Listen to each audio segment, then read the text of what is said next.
Laurent Adouard, bonjour. Bonjour. Vous êtes le directeur général de la Mutuelle nationale territoriale. Alors vous venez d'intervenir lors du débat du TIDE sur la transformation de la MNT. Maintenant, on aimerait bien avoir votre avis sur la vision concernant l'évolution de l'environnement mutualiste. En gros, les mutuelles doivent-elles se réinventer pour s'adapter à un paysage en mutation? Alors la réponse est oui. Ah oui. La réponse est oui. Forcément. Mais pourquoi faire et comment? C'est ça. Alors, je crois que les mutuelles sont d'abord des entreprises de personnes.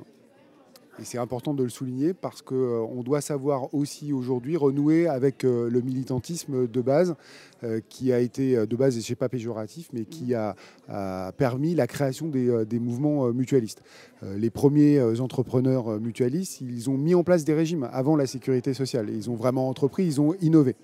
Et aujourd'hui, nous devons réinventer ces modèles et peut-être nous échapper du rôle de complémentaire pour passer sur d'autres secteurs d'activité et également accompagner mieux nos adhérents dans une logique de service et de distribution de soins. Je crois que une des forces de ce qu'on aura à faire, c'est d'arriver à basculer des environnements de gestion qui étaient les nôtres à des environnements de service et d'arriver à allier usage, technologie, distribution de soins et produits d'assurance. D'accord. Et alors, en ce qui concerne la MNT, quelles sont vos visions?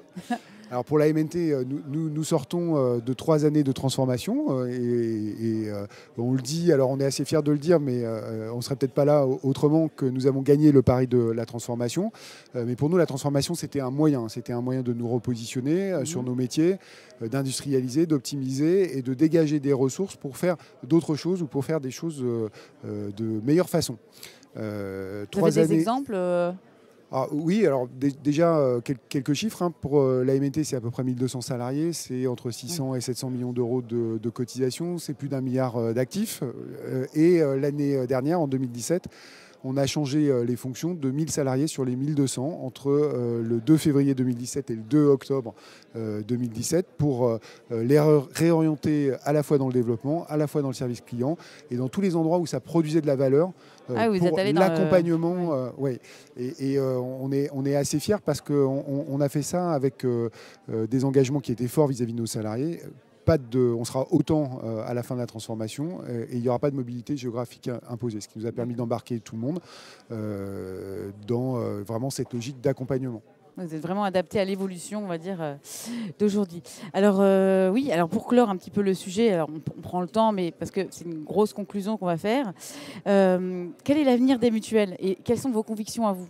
Aujourd'hui, est-ce que la mutuelle n'est pas, alors on l'a compris, elle n'est pas désuète, mais l'avenir demain, est-ce que les mutuelles elles vont encore, est-ce qu'elles vont disparaître? Est-ce qu'elles vont changer?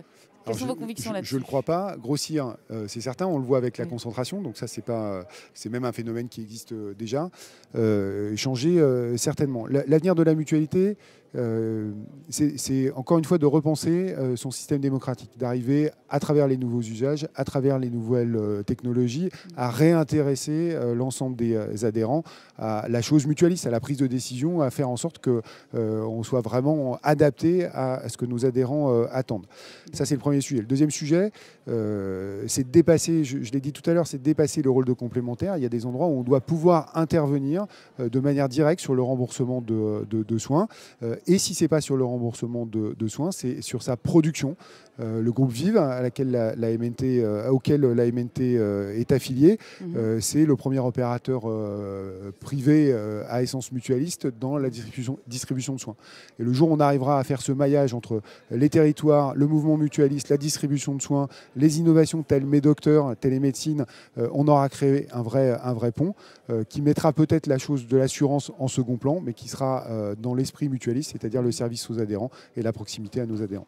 D'accord, donc vous êtes voilà, la proximité avant tout, l'humain avant tout, ça c'est bien. Avant tout, oui. Merci beaucoup pour cette interview. Est-ce que vous voulez rajouter quelque chose sur la MNT, un petit message particulier? Petit message particulier. Alors je vais le faire. En fait, je vais remercier tous les salariés. C'est des choses qu'on ne fait pas assez publiquement. Ah oui, ça je le c'est dis. gentil. Voilà.